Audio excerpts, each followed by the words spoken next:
Hola, muy buenas noches. Estamos aquí en un nuevo programa de Citas con la Historia. Para el CIDOC de la Universidad Finisterra es un honor tener hoy día a un personaje que en general no da entrevistas, pero que ha decidido participar en nuestro programa. Carlos Altamirano Orrego nació el 18 de diciembre de 1922 en el seno de una familia de industriales y banqueros de Santiago. Producto de la influencia que ejerció en él su tío, el destacado médico Héctor Orrego Puelma, militó desde su juventud en las filas del Partido Socialista. Inició su carrera política durante el segundo gobierno de Carlos Ibáñez del Campo, ocupando en 3 ocasiones la subsecretaría de Hacienda. En 1961 fue elegido diputado por Valdivia y en el año 65 senador por Santiago, cargo que ocupó hasta 1973.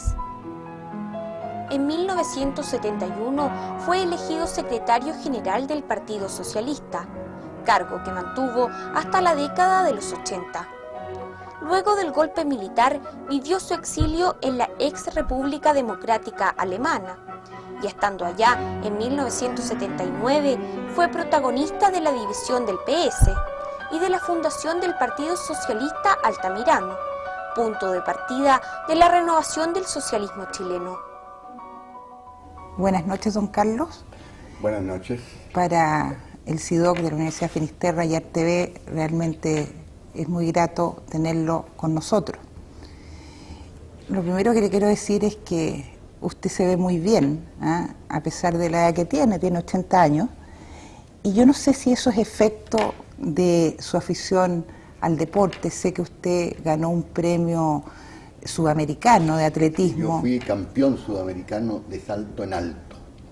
Llegué a saltar 1,96 m, lo que no era poco con mi estilo en esos entonces. Con el actual estilo habría saltado fácilmente más de los 2 metros.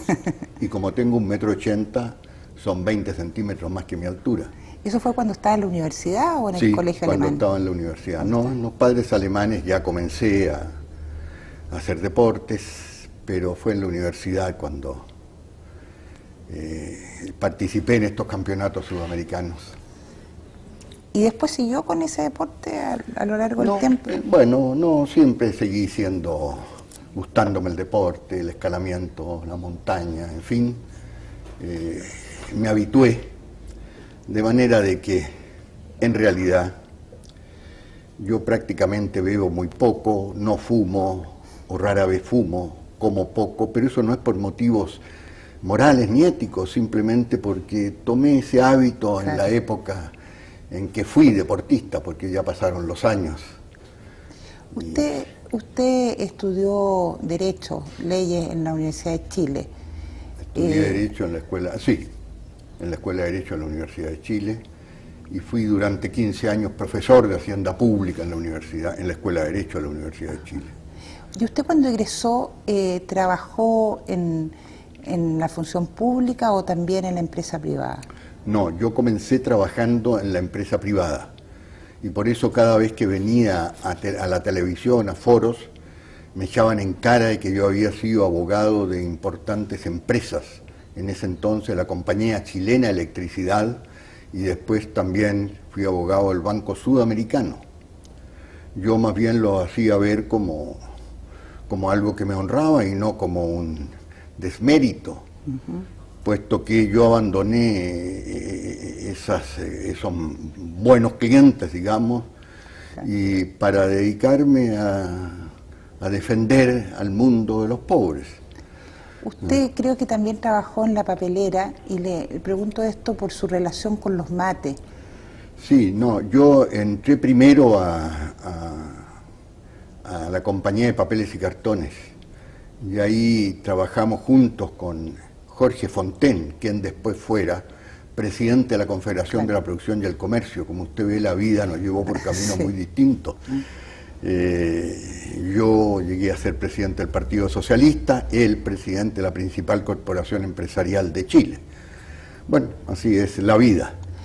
Así que estuve un tiempo trabajando de empleado, pero inmediatamente después me incorporé a la Escuela de Derecho. En esa opción por la política, y versus, digamos, haber estado en la empresa privada. Tengo entendido, pero no sé si es así, que don Pedro Ibáñez le ofreció hacerse cargo de la dirección de Escuela de Negocios de la Universidad Adolfo Ibáñez en Valparaíso, que ha tenido mucho prestigio y tiene mucho prestigio. Sí, así fue. Teníamos amistades comunes con Pedro Ibáñez. Una de estas amistades, mi gran amigo hasta el día de hoy, porque vive, Flavián Levine, Claro. le sugirió a Pedro Ibáñez, a quien yo también conocía por otras razones, de que me ofreciera este cargo. Pero en realidad, después de conversarlo más, yo creo que ambos decidimos que era preferible que no me hiciera cargo de la... Bueno, así han habido distintas opciones en la vida, pero en definitiva mi única gran opción fue la política, pero la política en función de un programa histórico, de un proyecto histórico. ¿Por qué y cuándo usted entró al Partido Socialista? No, yo cuando entro a la Escuela de Derecho, inicié amistades con gente de izquierda. En ese entonces teníamos un grupo en que estaba Felipe Herrera, que después tuvo grandes cargos internacionales y nacionales, Clodomiro Almeida, Aníbal Pinto, historiador, en fin, todo un grupo importante. Y yo en realidad no tengo mayor relación con los mates. Mi relación era con Arturo Mate Alessandri. Ya. Y éramos grandes amigos. Y Que yo murió iba muy a la joven, casa. creo. ¿Ah? Creo que murió muy joven. Murió muy joven. Era un hombre inteligentísimo, Arturo Mate, hijo de Arturo Mate Larraín, donde almorzaba y comía diariamente Jorge Alessandri, así que por eso me tocó conocer mucho a Jorge Alessandri en la casa de Arturo Mate Alessandri. Bueno, todo este grupo éramos del mundo de izquierda, así que en ese entonces, con Patricio Elwin, entonces he contado más de una vez, éramos un grupo que andaba en busca de un partido político. Un famoso autor, Pirandello, tituló una de sus novelas, 6 actores en busca de un autor. Sí. Aquí éramos algo más de 6 jóvenes estudiantes en busca de un partido político. Bueno, en este grupo también participaba Patricio y Andrés Elwin, entre otros. Pero ocurrió que Patricio y la gente que venía del mundo cristiano hizo la opción por la Falange, que era entonces, se llamaba entonces. Y los que ya teníamos un perfil laico, optamos por el Partido Socialista. Felipe Herrera, Clodomiro Almeida, en fin. Aníbal Pinto siempre se mantuvo en una posición independiente, no adhirió a ningún partido político. ¿Tuvo que ver en eso la personalidad de Salvador Allende versus la de Eduardo Frei, que era el gran líder de la Falange en ese momento? No, yo creo que tuvo más que ver en esta elección que hicimos, en definitiva, las distintas tradiciones políticas que llevábamos cada uno de nosotros. Porque precisamente le pedimos, y ahí conozco yo a Salvador Allende, una entrevista a Salvador Allende, como se la pedimos a otros dirigentes políticos, entre ellos a Frei, en esos entonces. Bueno, ocurrió esto que más allá de fascinarnos la persona de Salvador Allende o de Eduardo Frei, como le digo, hicimos esta opción en función de nuestras historias laicas, no propiamente religiosas, y por eso Patricio se inscribe en la democracia cristiana, en ese entonces Falange, y nosotros, Felipe Herrera, Clodomiro Almeida y otros más, ingresamos al Partido Socialista allá por el año 42, cuando estábamos en la universidad.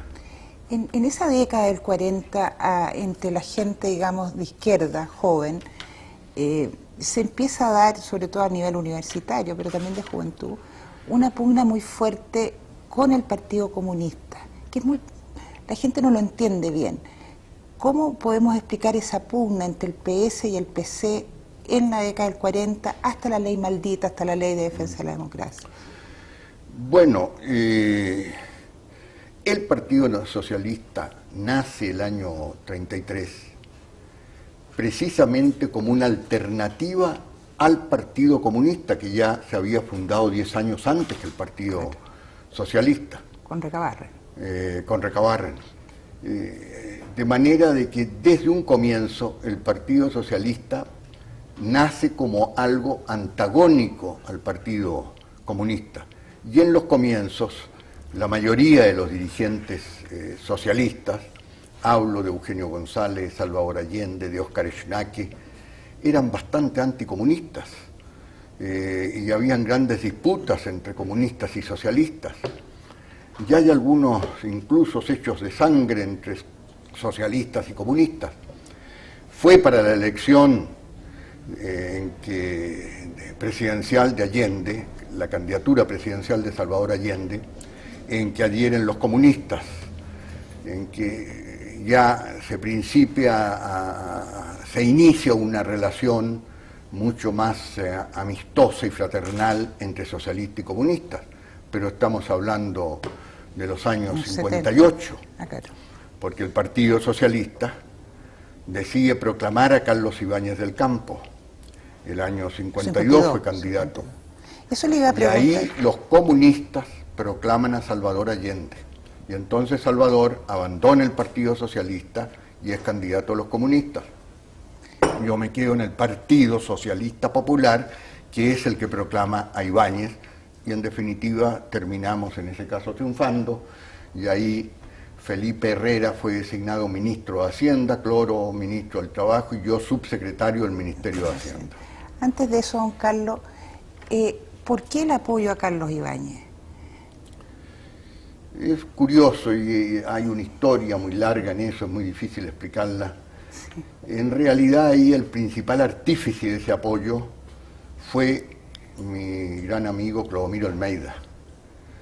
Clodomiro Almeida sostenía de que Ibáñez simbolizaba en ese minuto en Chile algo así como la Virgen del Carmen, de que todo el mundo apoyaba a Ibáñez. Le estoy hablando cuando en el mundo oficial nadie apoyaba a Ibáñez, así que era una gran intuición de Clodomiro Almeida el tener esta certeza que el Ejército de Chile, la Virgen del Carmen y Ibáñez concitaban el apoyo general. Bueno, y como el Partido Socialista no iba a apoyar ni a Arturo Mate, que era entonces Larraín padre de nuestro amigo, Alfonso, ni tampoco a los radicales, porque el Partido Socialista había entrado en conflicto con los radicales, conflictos diversos, decidió apoyar, le pareció la persona más idónea para apoyar a Ibáñez. ¿No importaba su pasado dictatorial? Importaba, pero en ese momento, como le digo, estábamos muy encerrados. No íbamos a apoyar a un radical. No íbamos, aunque yo en ese momento no influía mayormente en el partido. Había toda una vieja reyerta con los radicales y tampoco íbamos a apoyar a un hombre de derecha como era don Arturo Mate Larraín. Pero Allende propiamente tal, que se suponía que había entrado junto con usted al Partido Socialista. No, en esa ocasión, el 52, no, claro, Allende fue proclamado por los comunistas. Entonces, eso generó obstáculos y limitaciones a la posibilidad de apoyar a Allende, porque aparecíamos nosotros adhiriendo al candidato de los comunistas, aunque nada menos que el candidato de los comunistas era un viejo y fundador del Partido Socialista, pero así son las reyertas y las disputas políticas, pues.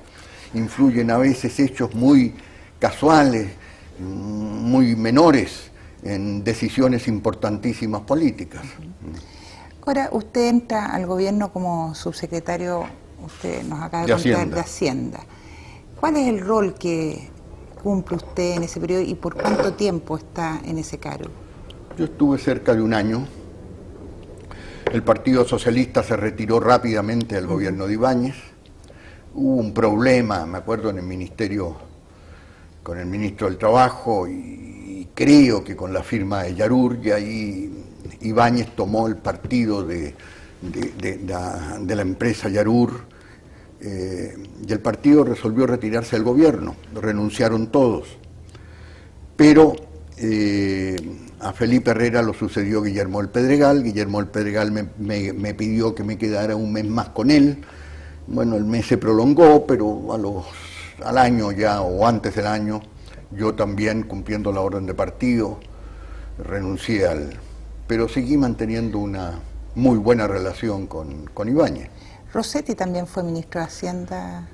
Rossetti también fue ministro de Hacienda en el periodo de Ibáñez, pero no le tocó a usted. Sí, no. Ni Jorge Prat. Ahí fue Jorge Prat. Y bueno, en ese entonces se cambiaba bastante a menudo, sobre todo en la época de Ibáñez, de gabinetes. Y yo en ese minuto me tocó una intervención muy extraña, como le digo, la vida es muy compleja. En ese entonces decidimos, este grupo de amigos, que algunos formamos parte del Partido Socialista, otros no, amistar a Eduardo Frei Montalva con Carlos Ibáñez. Y como yo tenía una muy buena relación, yo ya había abandonado el gobierno, yo actuaba, digamos, de francotirador, en representación de este grupo de amistades. Le propuse a Ibáñez de que, dada la situación de extremas confrontaciones, contradicciones que se vivían en esa época, se designara una especie de gabinete de unión nacional con Eduardo Frei a la cabeza. ¿Usted fue? Yo fui. Y debido a eso, en forma un tanto clandestina, nos dirigimos una vez con Eduardo Frei Montalva, lo llevé yo a Eduardo Frei Montalva al Palacio en Viña, donde nos esperaba con una comida Ibáñez. Y ahí, bueno, se realizaron porque Frei no era muy partidario de Ibáñez, y por su historia y su tradición, igual que Salvador Allende, eran enemigos declarados de Ibáñez. Sí. Bueno, sin embargo, se hizo esta conexión y se armó un equipo ministerial en que asumiría gente de muy distintas posiciones. Volvimos esa noche con Eduardo de Viña del Mar, de Valparaíso, llegamos muy tarde a Santiago, y al día siguiente, a mediodía, Luis Hernández Parker comenta toda esta operación. ¿Alguien le había pasado el dato? Era el personaje más visto. ¿Alguien le había pasado el dato? Yo, en mi interpretación, porque nunca lo hablé claramente con Frei, mi impresión fue de que Frei decidió dar a la publicidad, quiso saber qué efectos producía esto, que él de repente apareciera de jefe de gobierno de Ibáñez, y que entonces le contó a Lucho Hernández Parker, y todavía no terminaba el programa de Lucho Hernández Parker cuando me estaba llamando el presidente, me estaba llamando Ibáñez para decirme, mire, esto es el colmo, no queda en nada la operación, estaba muy molesto Ibáñez. Así que esa fue la operación que en realidad catapultó a Frei a una popularidad mucho mayor que la que en ese minuto tenía él. ¿Cómo era Carlos Ibáñez del Campo y qué relación tuvo usted personal con él? No, era un militar, pero era una persona muy gentil, muy amable en su trato personal, muy educado, muy parco de palabras. Hablaba muy poco Ibáñez. Es muy curioso. Yo pienso de que la historia de Chile se ha hecho con duplas, porque ahí cumplieron un mismo rol histórico. Perdón de que delante de una historiadora enuncie esta tesis un tanto audaz. Cumplieron un mismo rol histórico Arturo Alessandri Palma y Carlos Ibáñez del Campo en los años 30. En definitiva, desde mi punto de vista, fueron ellos los que terminaron con el dominio del bloque histórico, oligárquico, aristocrático chileno que durante un siglo había gobernado, de los años 1830 hasta 1930. Fue tanto Arturo Alessandri, el gran enemigo de ese bloque, y Carlos Ibáñez, pero ambos a su vez mantuvieron relaciones muy competitivas y muy agresivas. Pero en definitiva fue Ibáñez el que conseguía que se apoyaran las leyes laborales, el impuesto a la renta que estaba proponiendo Arturo Alessandri Palma. Exacto, así fue. Igual que creo que, vista en la perspectiva del tiempo, de que el período de Eduardo Frei Montalva y Salvador Allende corresponde a un mismo período, en que a pesar de que tuvimos serias discrepancias bajo el gobierno de Frei, es el mismo periodo histórico de la revolución con libertad, de la revolución en libertad, de la revolución con gusto a empanada o vino tinto, como la llamaba Allende, pero en el fondo la década del 60, una década para mí medular en la historia universal, marcó a estos dos personajes, y obviamente a mí también, marcó a estos dos personajes que a pesar de ser el Partido Socialista opositor a Frei, nos inscribíamos en un mismo gran marco histórico. Y sin embargo, ni en ese minuto lo entendimos así, y en definitiva aparecen como gobiernos opuestos, el de Eduardo Frei y el de Salvador Allende, igual que aparecen como en posiciones muy antagónicas Arturo Alessandri Palma y Carlos Ibáñez. Pero entre medio de estas dos duplas, y antes de Frei está el gobierno de Jorge Alessandri. En 1958 se produce la elección. ¿Cómo describiría usted ese gobierno de Alessandri, tomando en cuenta esta mirada histórica que usted ha hecho de los presidentes? Bueno, la derecha durante el siglo XX en realidad jamás alcanzó la mayoría de votos. Jorge Alessandri tenía algo más de un tercio de los votos y fue proclamado por el Congreso. De manera que Jorge Alessandri, si bien trató de implementar un programa de derecha, se encontró muy limitado, de manera que él no pudo implementar su programa propiamente de derecha. Así que yo lo veo como un gobierno muy desdibujado, a pesar de que Jorge Alessandri tenía una muy fuerte personalidad, era una persona muy independiente, muy autónoma, no estaba, por razones familiares sí, pero no estaba ligado a los intereses económicos, a pesar de que él era el presidente de la papelera y cartones. Y por eso acaba de enojarse un dirigente de mi partido, porque yo hice una comparación en una corta entrevista que le di al diario La Nación, a una periodista del diario La Nación, argumentando de que el mundo se había corrido hacia la derecha, de que a contar de la caída del muro de Berlín, los principales gobiernos del mundo asumen posiciones de derecha, y que tan violenta era esta situación que, por ejemplo, comparando un dirigente, y cometí el error de dar nombres, porque para qué personalizar, daba el nombre, que comparando tal dirigente de socialista de hoy día, tenía una posición a la derecha de Jorge Alessandri, porque después de todo, y esto lo tiene que anotar la derecha, Jorge Alessandri era un gran proteccionista. Exactamente. Defendía el intervencionismo estatal. Obvio. Yo he escuchado las disputas que tenía Jorge Alessandri con Arturo Mate acerca de si se privatizaba en ese entonces, se aumentaba la cuota privada en la CAP.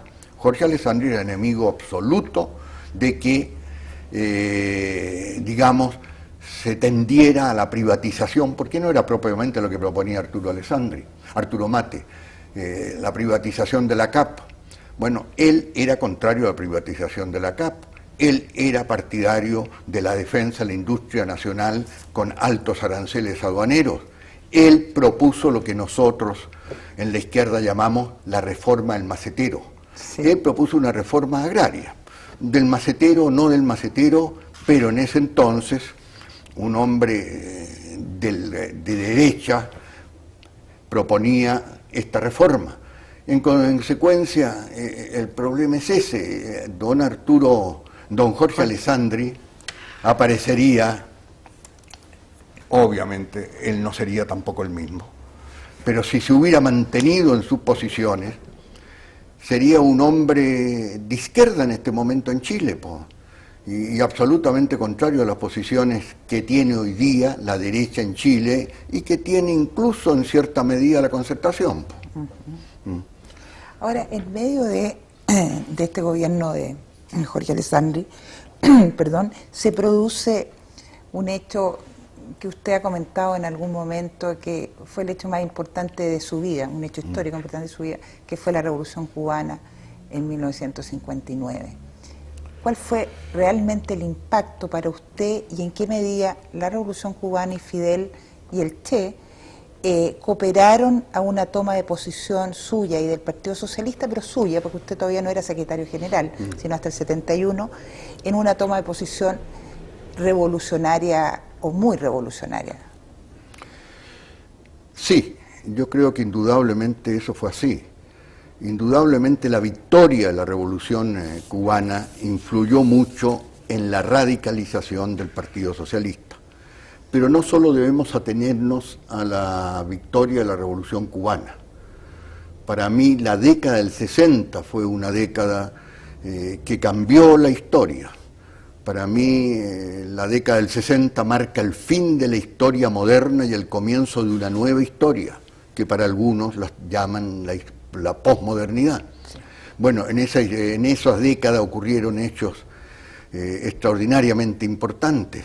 El Concilio Vaticano II, el asesinato de Kennedy, pueden parecer que no hay relaciones, pero cada uno de estos acontecimientos fue muy importante.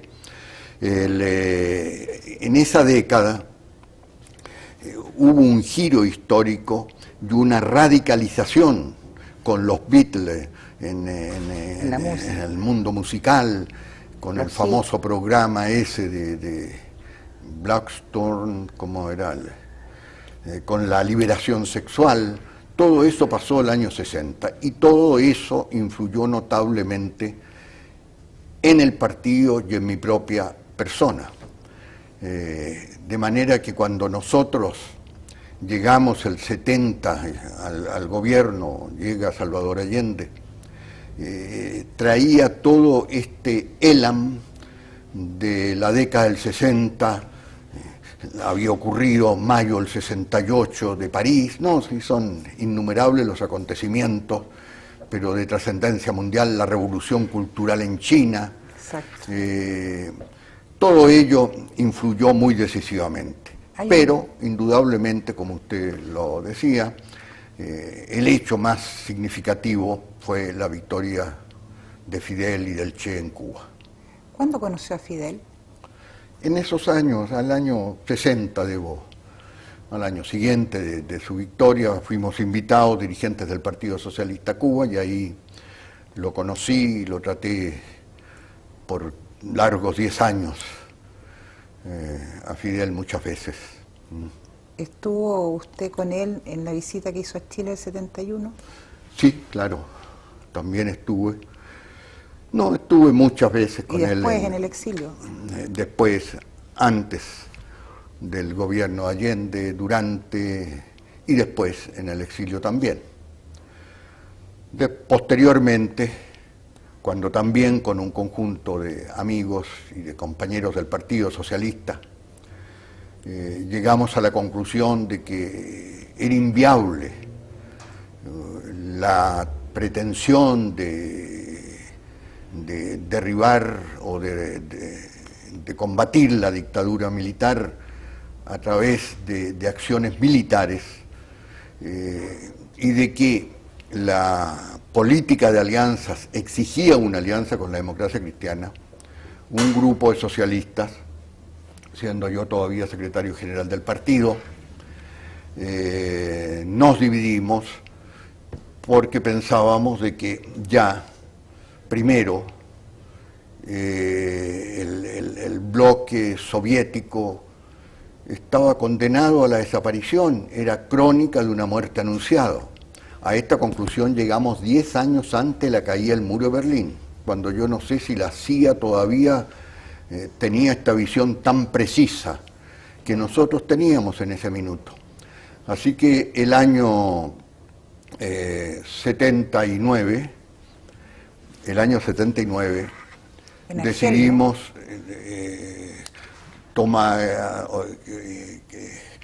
renovar una renovación dentro del socialismo y una actitud y una posición política que nos llevara a una alianza con la democracia cristiana, porque pensábamos de que el gobierno militar era fuerte en el plano militar, pero era débil en el plano político, y que era fundamental y que fundamentalmente era necesario construir una gran alianza política para luchar en contra de la dictadura, y no lanzando algunos cohetes o cometiendo algunos atentados, que no era esa la forma, que eso robustecía a la dictadura más que la debilitaba. Hay una cierta coherencia en relación a su actitud y su crítica permanente al Partido Comunista desde la década del 40. No, yo no me inscribía en las posiciones más que anticomunistas, no comunistas llamémoslas, que tenían los dirigentes del partido en los años 40. Yo no formaba parte de los fundadores del partido, que como le decía antes, el año 33 tenían posiciones muy anticomunistas, que se podrían denominar anticomunistas. Ni yo me considero hasta el día de hoy un anticomunista.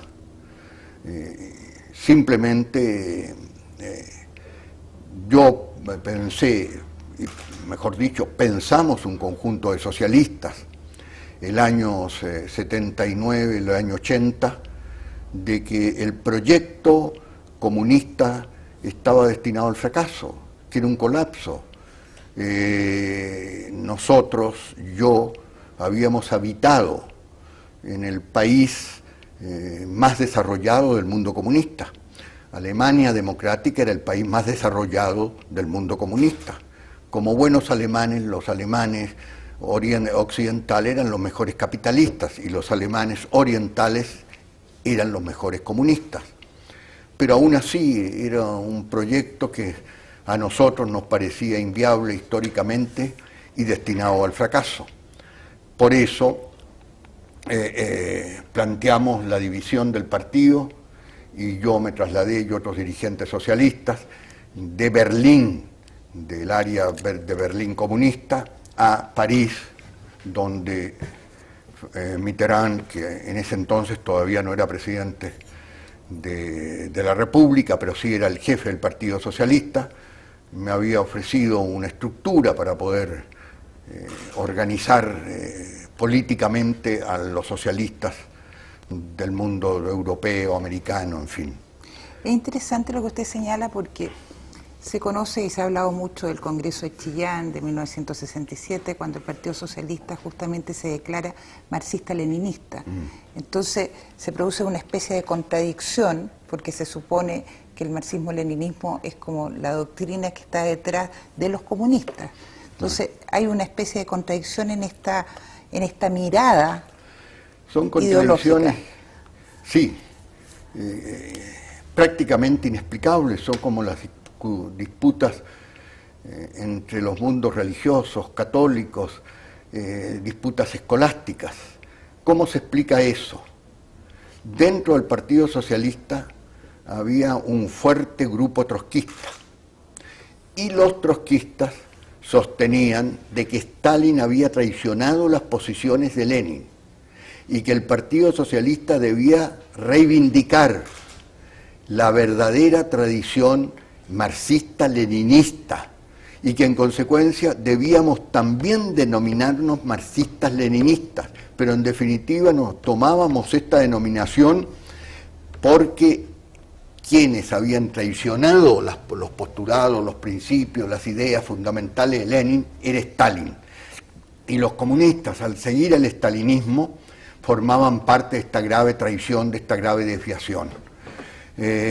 Así que obviamente era absurdo eso porque esta explicación no la conoce nadie, no la sabe nadie y ocurrió en una conferencia del partido donde momentáneamente los trotskistas lograron hacer primar su opinión y en consecuencia asumimos la condición de marxistas-leninistas, la categoría de marxistas-leninistas, pero el partido en realidad no fue nunca un partido leninista, era la antítesis de un partido leninista, era un partido bastante inorgánico, abierto, liberal en sus posiciones, así que no fue propiamente un partido leninista, los comunistas sí, bueno, pero tomamos esa denominación.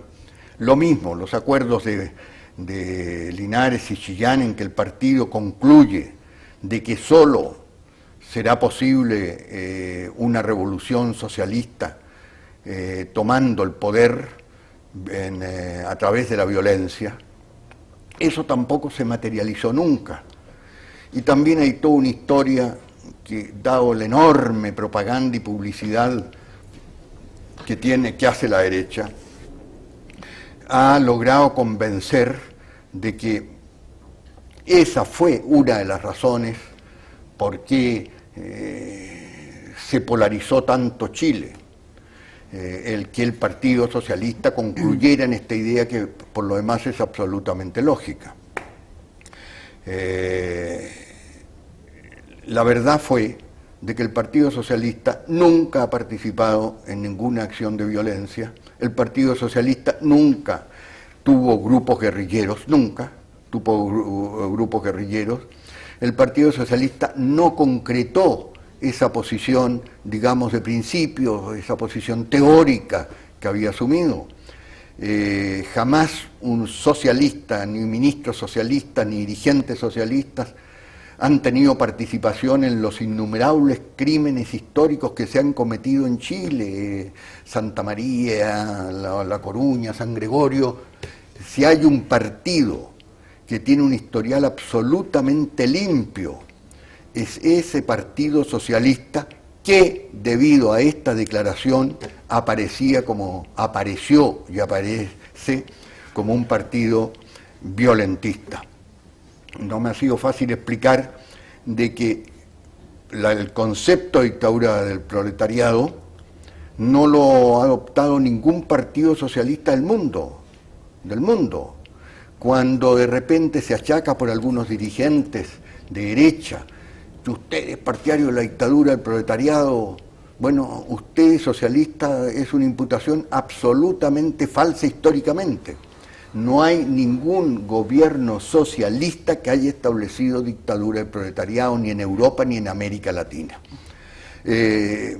Bueno, pero son ideas, imágenes que perduran en el tiempo, pero que son totalmente falsas. Es que, don Carlos, son imágenes que surgen de algunos hechos que pueden ser, como dice usted mismo, pueden ser imágenes, pero hay ciertas realidades. Por ejemplo, el apoyo a Olas dentro del periodo del Congreso de Chillán, 67-68, en pleno periodo de Eduardo Frei. El Partido Socialista apoya y Salvador Allende pasa a ser presidente de esta organización de solidaridad revolucionaria.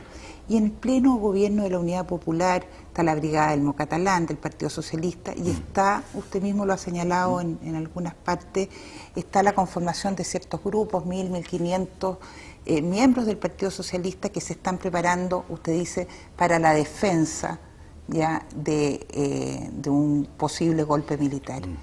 Entonces, esos hechos, de alguna manera, son los que hacen de que algunas lecturas sean de enfocar al Partido Socialista y su imagen, y usted como persona, como quien de alguna manera avaló, ¿ya?, la violencia en Chile en esta década revolucionaria.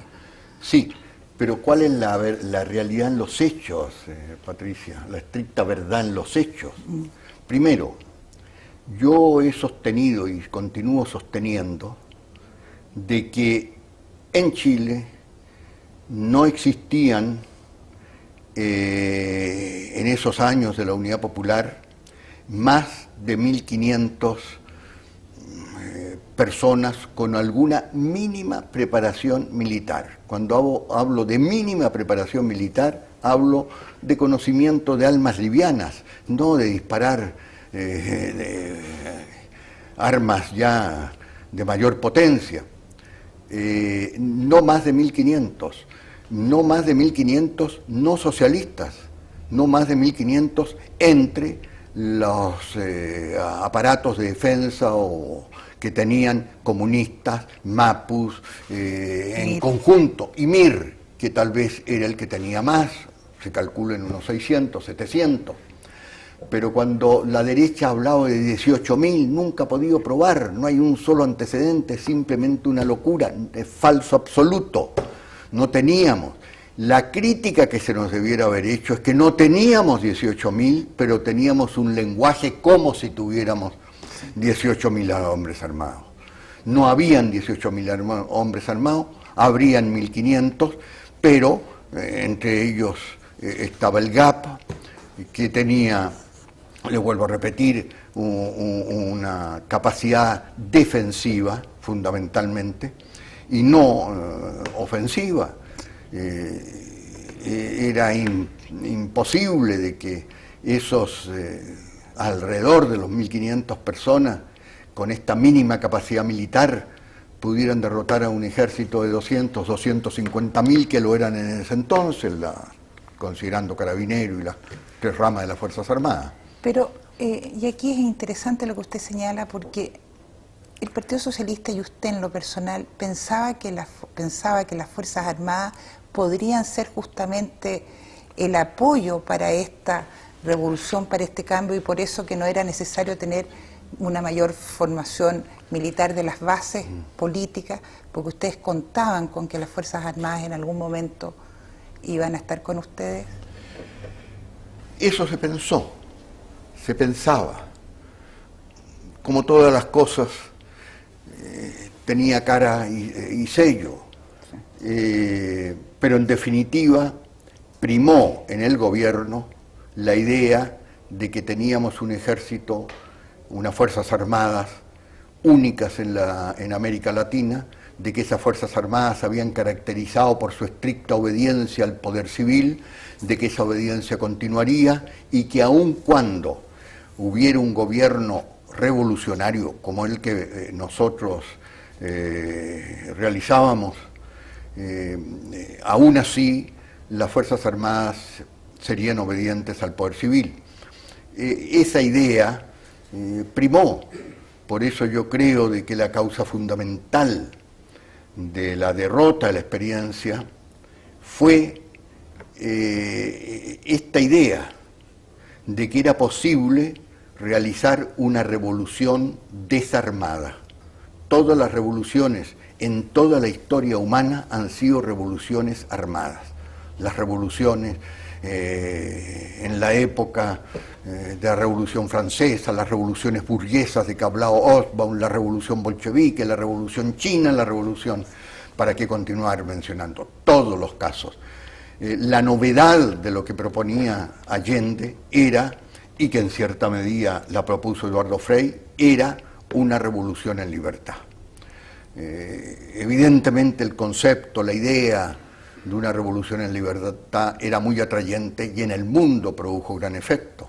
En el mundo produjo un enorme, concitó un enorme interés, y por eso en la época de la Unidad Popular vinieron grandes líderes mundiales a visitar Chile, a informarse de Chile. En ese entonces vino Mitterrand, vuelvo a repetirle, todavía no era presidente de la República, y otra serie de líderes y intelectuales europeos, porque esta idea de que se podía cambiar una sociedad manteniendo plenamente las libertades públicas, el sistema constitucional, dominaba. Y eso se demostró que era imposible, más allá de las posiciones extremas que tuvimos, que tuve. En definitiva, lo esencial fue en Chile que tanto Estados Unidos, la CIA, como la derecha chilena, nos declaró una guerra mortal. Y esa guerra mortal también nos hizo a nosotros tomar posiciones más extremas y nos fuimos potenciando unos con otros. Pero el problema de fondo era que la experiencia de pretender realizar un cambio radical, sustantivo, de una sociedad respetando las libertades y la Constitución y las leyes, era inviable, era imposible. El régimen, el gobierno, la Unidad Popular, más allá de lo que querían socialistas o comunistas o el propio presidente Salvador Allende, había expropiado 90 de las principales industrias de Chile, había nacionalizado el cobre sin pagar indemnización. Todos esos hechos eran inaceptables, no solo para los sectores empresariales y derecha chilena, sino que para Estados Unidos. Por eso ahí están las 5.000 páginas de la CIA hablando de su abierta, de su brutal intervención en Chile en esos años, de los dineros que trajo a Chile, de los personajes importantes de la política chilena que recibían esos recursos. Y eso, claro, que el error nuestro era pensar de que esos cambios tan siderales, la nacionalización de los dos más grandes imperios del cobre del mundo, que eran la Kennecott y que eran la Anaconda, podían realizarse sin que Estados Unidos, en definitiva, no adoptara una actitud violenta. Tengo entendido en todo caso que usted en un momento dado estuvo de acuerdo en que se pagara indemnización a Estados Unidos. Sí, estuvimos de acuerdo, lo conversamos, en ese entonces fue una operación relativamente privada la que se hizo, con el acuerdo y con el consentimiento y con la aprobación de Allende. Le pedimos a un amigo común que ya he mencionado, a Fabián Levine, que tenía buenas conexiones por su carácter de gerente general de la CAP en Estados Unidos, de que fuera a hablar en Estados Unidos y a plantearle en último término a Kissinger de que el gobierno buscaría la posibilidad de que se diera algún tipo de indemnización a la Anaconda y a la Kennecott. Pero ya la respuesta del gobierno americano era de que no, que ya era tarde y de que así habían sido hechas las cosas y así estaban hechas, y que él no echaba pie atrás en la guerra abierta, económica, política que había declarado al gobierno de Salvador Allende. Una pregunta en relación a las Fuerzas Armadas, al general Pinochet. ¿Usted estuvo de acuerdo que él asumiera la comandancia en jefe del ejército cuando el general Prat renunció? No. ¿Y por qué? No, yo estaba en desacuerdo porque tenía la información de que no era confiable el general Pinochet y de que debía buscarse otro de los miembros del cuerpo de generales entonces que sí ofrecía mucho más confianza. Yo discutí esto con Salvador, con el presidente, pero el presidente tenía en realidad un argumento que era incontestable. ¿Cuál era? Mira, a mí me ha dicho Prat de que él confía plenamente en Pinochet. Yo no le voy a creer a tus informantes más que al general Prat. ¿Tú le crees al general Prat? Sí, era mi respuesta. Entonces, si Prat me garantiza la lealtad del general Pinochet, no me queda más que nombrarlo. Así que esta fue la razón. Allende no tenía mayores informaciones, sino que la confianza absoluta que él había depositado en Prat, y a su vez Prat consideraba que era un hombre absolutamente confiable, Augusto Pinochet. Lamentablemente el tiempo se nos está acabando, pero quisiera igual aprovechar los últimos minutos en relación a la triste historia, digamos, del 11 de septiembre para usted, en que los equipos que se suponía que iban a ayudarlo a manejar la situación y a poder salir del país no funcionaron. ¿Qué es lo que pasó ahí con el Partido Socialista? No, esa es una historia muy compleja, muy larga, muy confusa y muy triste. Pero es muy larga, no funcionaron. Los hechos concretos es de que la modestísima estructura de seguridad que había creado el partido no funcionó nomás. Dado la brutalidad, la eficiencia y la rapidez del golpe, no funcionó. Así que ahora fueron muchos los elementos que intervinieron y que se articularon para que no funcionara. Pero creo que dado la premura del tiempo, confirmo el hecho de que no funcionaron nomás. Es cierto que la Stasi, el Servicio de Inteligencia alemán democrático, y el hombre sin rostro se llama a Wolf, que fue su jefe de Servicio de Inteligencia, el que lo ayudó a salir de Chile. Sí. Markus Wolf. Markus Wolf. Era el hombre sin rostro, hay un libro. Sin rostro, está escrito, era tal vez el jefe de inteligencia de los países europeos más famoso y más célebre en esos entonces. Un alemán grande, de una extraordinaria capacidad intelectual, lo conocí, y debido precisamente a que yo salí en un comienzo a Alemania, porque el jefe de Estado de ese entonces, Erich Honecker, me ofreció un apoyo y una ayuda allá en Alemania, advirtiéndome que si no me refugiaba en Alemania, iba a ser objeto de un atentado. Los alemanes tenían una gran información de lo que ocurría en Chile, en América Latina y además en el mundo. Así que en más de una ocasión a mí Markus Wolf me advirtió de los atentados que sufrí, experimenté en distintas capitales de Europa, concretamente en París, en Madrid y en otra ocasión en Ciudad de México.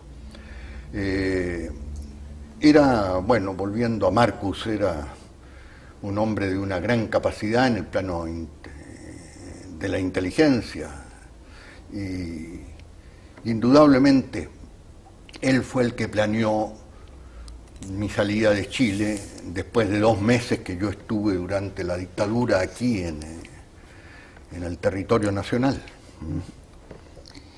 No puedo dejar de hacerle quizás la última pregunta, pero en el mito, o en la realidad no sabemos, se señala que el famoso discurso del 9 de septiembre en el Estadio Chile que usted expresó fue la gota que rebalsó el vaso y que provocó definitivamente el golpe del 11 de septiembre. No, cómo son de fuertes los mitos, Patricia, cómo son de fuertes, que usted misma está haciendo la pregunta en este minuto, lo que equivale a pensar de que de alguna manera avala esa opinión. Bueno, cuando usted misma tiene que darse cuenta de que un golpe de Estado no se preparó 24 horas antes. La gota que rebalsa el vaso. Es la gota que rebalsa el vaso. Sí, pero 24 horas antes no se prepara un golpe de Estado, y sobre todo cuando todos los que integraron la Junta Militar han declarado de que unos estaban 7 meses antes, un año. Pinochet habla de un año antes, todos ellos. Así que, ¿qué sentido tiene esto de insistir en un discurso que a su vez tiene otro agravante? Nadie ha podido leer, es un discurso que no circula, es un discurso que se lo titula como la gota que rebalsa la copa, pero que nadie lo ha leído y seguramente usted nunca ha visto ni ha leído el discurso. No, sí, por favor, sí, lógicamente. ¿Sí? ¿Lo tiene? Es lógico, y está reproducido en el libro Altamirano de Patricia Pulitzer.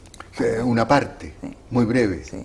Una parte muy breve del discurso, porque ni yo mismo lo tengo. El discurso completo, porque como al día siguiente viene el golpe, una parte se reprodujo en el diario en Última Hora, pero a su vez Última Hora fue requisada y desapareció, pero llegó a mis manos uno de los ejemplares de Última Hora, pero Última Hora, que era un diario de formato tabloide, sí, pequeño, solo había reproducido, digamos, el tercio del discurso. Pero en general se condena ese discurso sin que se haya leído el discurso, sin que se conozca el discurso, sin que se vea, se pueda probar a través de ese discurso lo horrendo que yo habría dicho en ese discurso. Son los mitos y son las leyendas de que se hace la historia, po. Pero yo le voy a decir una cosa, la gente yo creo que no sabe que usted no quería dar ese discurso. No, bueno, esos son ya detalles, yo me negaba rotundamente es que un pequeño o gran detalle, diría yo. No, porque yo tenía conciencia de que fundamentalmente el poder de fuego, la publicidad estaba centrado en mi persona y que no iba a ayudar ese discurso ni que iba a ayudar ese acto, pero hubo un acuerdo general de la directiva del partido para que se realizara ese acto y para que yo fuera el principal orador en ese acto. Pero bueno, esos son detalles a mi modo de ver.